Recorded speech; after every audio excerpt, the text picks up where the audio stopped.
Hello, this is Mukesh. Apple product எடுத்துகிட்டு வந்திருக்கோம். Import ஆகிறது டர்க்கி ஆகும், வாஷிங்டன், போலாண்ட், சில்லின்ற ஒரு கண்ட்ரிலேருந்து இந்த பர்டிகுலர் ஆப்பிள்ஸ்லாம் வந்துட்டு இருக்கு. இருக்கிற ரிலேஷன்ஷிப்பை பொறுத்து பேமெண்ட் டேர்ம்ஸ் மாறுங்க. இஷ்யூ போயிட்டு இருக்கிறதுனால அப்படியே டபுள் ஆகுது. 30 டேஸ்ன்றது அப்படி 60 டேஸ். பையர்ஸ் யாருன்னு பார்த்தீங்கன்னா மார்க்கெட்டில் ஸ்பெசிஃபிக்காக பே மாஸ்டர்ஸ் இருக்காங்க, அவங்களுக்கு மட்டும் தான் சப்ளை பண்ணுறோம். அது இல்லாமல் சில மாடர்ன் ரீட்டைலர்ஸ் இருக்காங்க, ஸோ அவங்களுக்குலாம் சப்ளை பண்ணிட்டு இருக்கோங்க. Subscribers not only our buyer அப்படின்றத யோசிச்சேன்.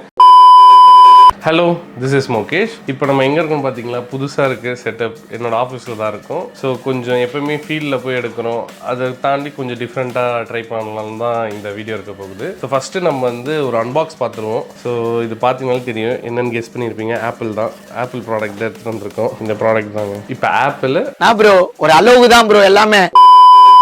அப்புறம் இன்னொரு ப்ராடக்ட் இருக்குது, ஆரஞ்சு. இது உங்களுக்கு ப்ரீவியஸாகவே தெரியும், ஆப்பிள், ஆரஞ்சு, அப்புறம் மற்ற ஃப்ரூட்ஸ்லாம் இம்போர்ட் பண்ணிட்டு இருக்கோம்னு சொல்லிட்டு. இந்த வீடியோவில் நம்ம டேரெக்டாக கோல்ட் ஸ்டோரேஜ்லையும் பார்ப்போம். அப்புறம் மார்க்கெட்டில் எப்படி ரன் ஆகுது, எப்படி வந்து ஹோல்சேல் மார்க்கெட் ரன் ஆகுது, எப்படி ரீட்டைல் ரன் பண்ணுறாங்க, இது எத்தனை நாள் வச்சு விற்கிறாங்க, எல்லாமே இந்த ஃபுல் வீடியோவில் பார்க்க போகிறோம். Let's get into the video.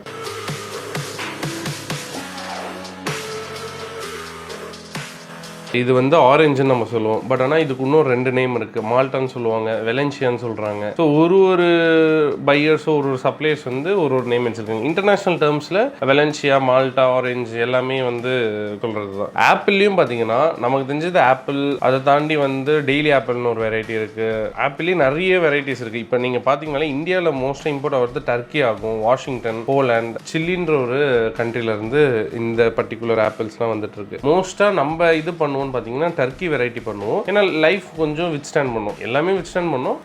இந்த சீசன் பார்த்தீங்கன்னா இந்த இயரில் வந்து டர்க்கி பண்ணியிருந்தோம். அப்புறம் இப்போ வந்து ஈஜிப்ட்லேருந்து வெலன்சியா பண்ணியிருக்கோம். ஸோ இந்த வெரைட்டி தாங்க இது. நிறைய ஆக்சுவலாக பேமெண்ட் டேர்ம்ஸ் இருக்குது. ஒரு பையருக்கும் சப்ளையருக்கும் இருக்கிற ரிலேஷன்ஷிப்பை பொறுத்து பேமெண்ட் டேர்ம்ஸ் மாறுங்க. நம்ம வந்து ரெகுலராக இம்போர்ட் பண்ணிட்டு இருக்கிறதுனால நமக்கு கிரெடிட் கொடுத்துருக்காங்க. கிரெடிட்டில் வரதோட இன்னொரு அட்வான்டேஜ் என்னன்னு பார்த்தீங்கன்னா, நம்ம வந்து ஒரு பார்ட் அட்வான்ஸ் தான் கொடுத்துருப்போம், நமக்கு ரெகுலராக வந்து எக்ஸ்போர்ட் பண்ணிகிட்டே இருப்பாங்க அங்கே ஈஜிப்ட்லேருந்து. கிரெடிட்டில் கொடுக்கறதோட இன்னொரு ப்ளஸ் பாயிண்ட் என்னன்னா, ஒரு ஆஸ் இம்போர்ட்டரா குவாலிட்டியை நல்லா மெயின்டைன் பண்ணுவாங்க. வை பிகாஸ் அவங்க கிரெடிட் கொடுக்குறாங்க, அவங்க நல்லா இல்லாத குவாலிட்டி கொடுத்தாங்கன்னா நான் வந்து பேமெண்ட் கொடுக்க மாட்டேன் அப்படின்னு கொஞ்சம் காஷியஸாக இருப்பாங்க. அவங்க கிரெடிட் கொடுக்குறாங்கன்னா அவங்களோட மெட்டீரியல் நம்ம சேல் பண்ணி கொடுக்க போகிறோம் இந்தியாவில், so that they will give a proper quality. So அவங்க வந்து குவாலிட்டியில் காம்ப்ரமைஸே ஆக மாட்டாங்க. அதே மாதிரி நல்ல குவாலிட்டி கொடுத்தா தான் நம்மளாலையும் இந்தியாவில் சேல் பண்ண முடியும்னு அவங்களுக்கு தெரியுங்க. ஸோ அதனால நல்ல குவாலிட்டியை மெயின்டைன் பண்ணணுன்றது அவங்களோட பிரைம் மோட்டிவாகவும் இருக்கும். இப்போ வந்து நமக்கு ஜனவரி 1 இருக்கும். நான் வந்து இப்போ இம்போர்ட் பண்ண போறேன்னா, நான் இப்போ இம்போர்ட் பிளான் பண்றேன் அப்படின்னா, எனக்கு அந்த கன்சைன்மெண்ட் வந்து கிட்டத்தட்ட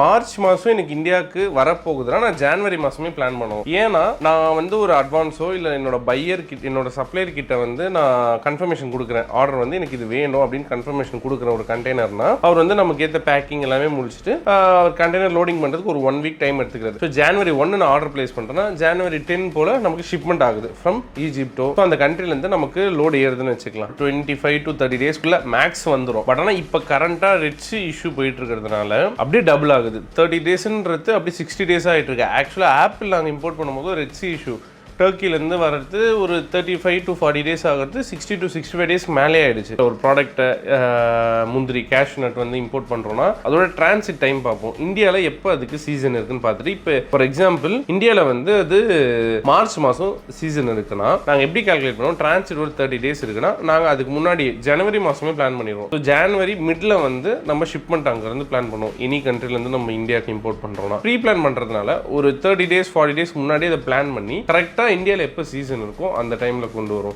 சில பேர் வந்து ரெகுலரா கொண்டு வந்துகிட்டே இருப்பாங்க, சிங்கிள் ப்ராடக்ட் இருக்குங்க. நம்ம வெறும் ஃப்ரூட்ஸ் மட்டும் பண்றது இல்லைங்க, எக்ஸ்போர்ட்டும் பண்றோம், இம்போர்ட்டும் பண்றோம். ஸோ மல்டிபிள் ப்ராடக்ட்ஸ் பண்றதுனால சீசன் வைஸ் மட்டும் தான் டச் பண்ணுவோமே சில ப்ராடக்ட்ஸ். மற்றபடி ரெகுலரா வெறும் ஃப்ரூட்ஸ் மட்டும் பண்றவங்க என்ன பண்ணுவாங்கன்னா வருஷம் ஃபுல்லா வந்து பண்ணிக்கிட்டே இருப்பாங்க. ஆஃப் சீசன்ல ஸ்டோரேஜ்ல வைப்பாங்க. இந்த ப்ராடக்ட் அப்ராக்சிமேட் ஒரு 3 மந்த் இருக்கும் ஸ்டோரேஜ்ல வச்சு சேல் பண்ணுவாங்க. மோஸ்டா இந்த ஸ்பெசிஃபிக் ஆரஞ்சோட இந்தியனோட சீசன் பார்த்தீங்கன்னா ஜனவரி, பிப்ரவரி, மார்ச். அதுக்கப்புறம் வந்து இந்தியாவில் அரைவல் கம்மியாயிடும். ஸோ கரெக்டாக நம்ம ஊரில் வெயில் சீசனில் தான் அதிகமாக ஜூஸ் கன்சியூம் பண்ணுவோம், ஃப்ரூட்ஸ் அதிகமாக சாப்பிடுவோம். அந்த சீசன் பார்த்துட்டு நம்ம வந்து ஆரஞ்சோட அரைவல் கம்மியாயிடுது. ஸோ அந்த டைமில் பார்த்தீங்கன்னா ஏப்ரல், மே அந்த டைம் வந்து நம்ம ஈஜிப்ட் ஆரஞ்சு தான் மோஸ்ட்டாக இந்தியாவில் கன்சியூம் பண்ணுவோம். அப்புறம் ஜூன் மிட்ல வந்து ஈஜிப்டோட சீசன் முடிஞ்சிடும். இது வந்து நான் ஈஜிப்டில் சொல்கிற சீசன். ஈஜிப்டில் அவங்களோட ஹார்வெஸ்ட் சீசன் ஜூன் மிட்லேயே முடிஞ்சிடும். இப்போ நம்ம கரெக்டாக வீடியோ எடுத்துக்கிட்ட நேரத்தில் சவுத் ஆஃப்ரிக்காவோட ஆஃப்ரிக்காவோட ஹார்வெஸ்ட் ஸ்டார்ட் ஆகிடும். ஸோ சவுத் ஆஃப்ரிக்காலேருந்து எக்ஸ்போர்ட் பண்ண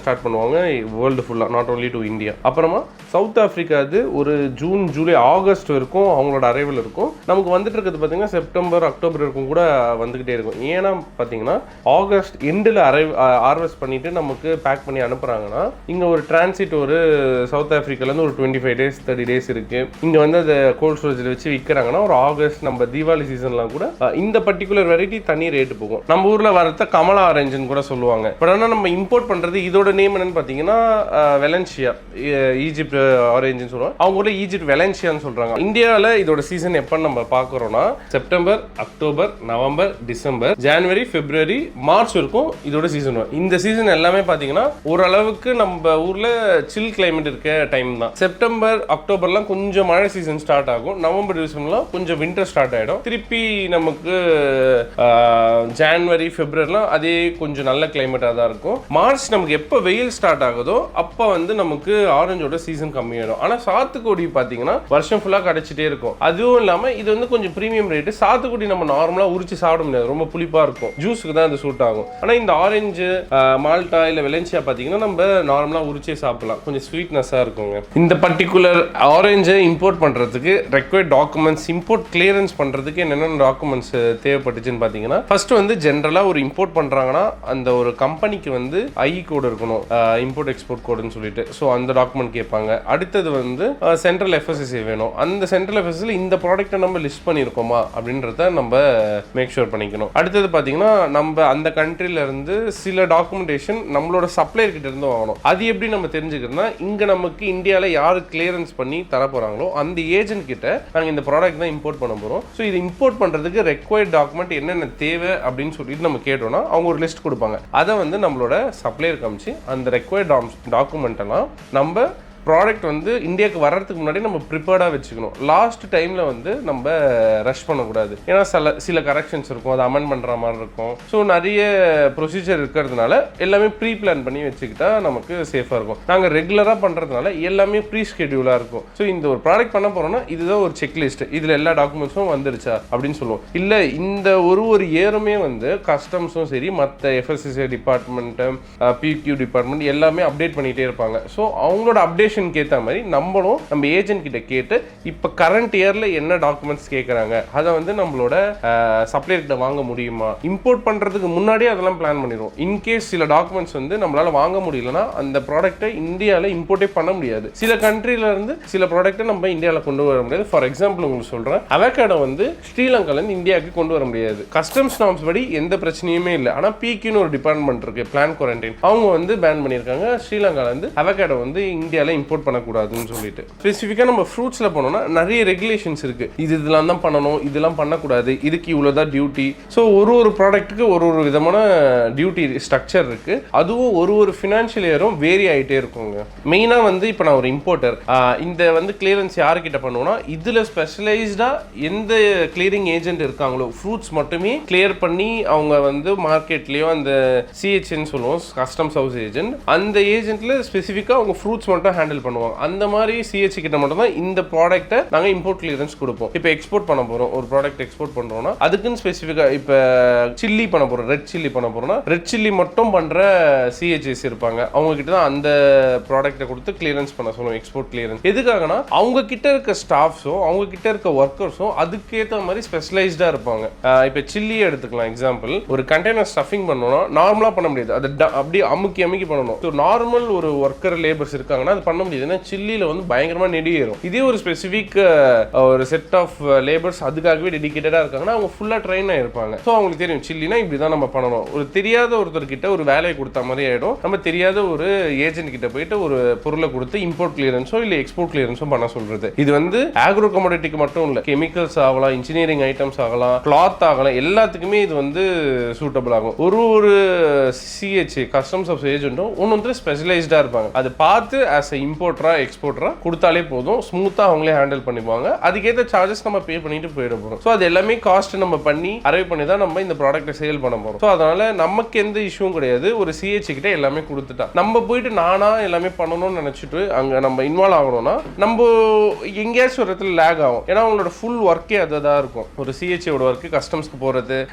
ஏதாச்சும் டாக்குமெண்டேஷன் மிஸ் ஆகுதுன்னா நம்ம எக்ஸ்போர்ட்டர் கிட்ட கேட்டு அதை டாக்குமெண்ட்டை கரெக்ட் பண்ணி நம்மளோட கார்கோ வெளியே கிளியரன்ஸ் எடுத்து கொடுக்குற வரைக்குமே அந்த ஏஜென்ட்டோட பொறுப்பாக தான் இருக்கும். அதுக்கு என்ன நான் மினிமல் சார்ஜஸ் வருதோ நம்ம அதை பே பண்ணிட்டு சிம்பிளாக போயிட்டே இருக்கும். ஸோ இப்படி தான் வந்து ஒரு இம்போர்ட் ஒர்க் ஆகுது. இப்போ வந்து நான் ஆர்டர் பண்ணிட்டேன், அது வந்து டிரான்சிட் டைமும் முடிஞ்சு இந்தியாவுக்கு வந்துடுச்சு. நம்ம ஏஜென்ட் கிட்ட கொடுத்துட்டு கிளியரன்ஸ் பண்ணி நம்ம எங்கே சொல்கிறோமோ அவங்க டெலிவரி கொடுக்குறாங்க. நான் டேரெக்டாக என்ன பண்ணுவோம்னா நம்மளோட கோல்ட் ஸ்டோரேஜ் இருக்குது சென்னையில் 2-3 ஸ்டோரேஜ், அங்கே வந்து நம்ம ரெண்ட்டுக்கு வச்சிருவோம். 1 மந்த்தோ 2 மந்த்தோ அந்த மாதிரி ரெண்ட்டுக்கு வச்சுட்டு எப்பப்பெல்லாம் நம்ம மெட்டீரியல் எடுக்கிறோமோ நம்ம வந்து ஜிஆர்என் கொடுத்துருவாங்க. அதை சைன் பண்ணிட்டு மெட்டீரியல் எடுத்துக்கிட்டே இருப்போம். மெட்டீரியல் எடுத்துட்டு எங்களோட பையர்ஸ் யாருன்னு பார்த்தீங்கன்னா மார்க்கெட்டில் ஸ்பெசிஃபிக்காக பே மாஸ்டர்ஸ் இருக்காங்க, அவங்களுக்கு மட்டும் தான் சப்ளை பண்ணுறோம். அது இல்லாமல் சில மாடர்ன் ரீட்டைலர்ஸ் இருக்காங்க, ஸோ அவங்களுக்குலாம் சப்ளை பண்ணிட்டு இருக்கோங்க.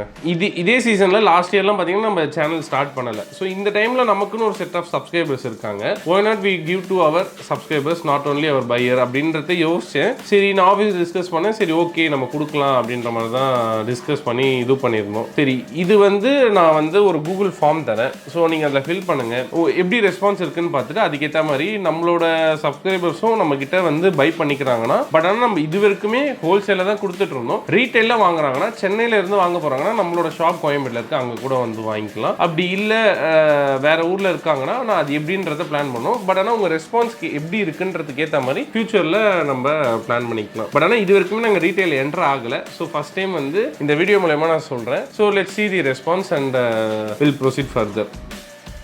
எங்கே போயிட்டுருக்கோம்னு பார்த்தீங்கன்னா சில்லிக்கே ஃபேமஸான ஒரு இந்தியாவில் குண்டூர் தான் போயிட்டுருக்கோம். It is the best for exporting always. In and around 160 cold storage only in Guntur. சில்லினாலே இப்படி தான். இந்த பார்க்குறீங்களே இந்த ஒரு விஷயத்தினால தான் சில்லி ரொம்ப காஸ்ட்லியாக இருக்குது. கொஞ்ச நேரம் நம்மளால இங்கே நிற்க முடியல. ஸோ ஹீட்டுக்கு வேர்வை வருது, அதை தாண்டி பயங்கரமாக நெடிய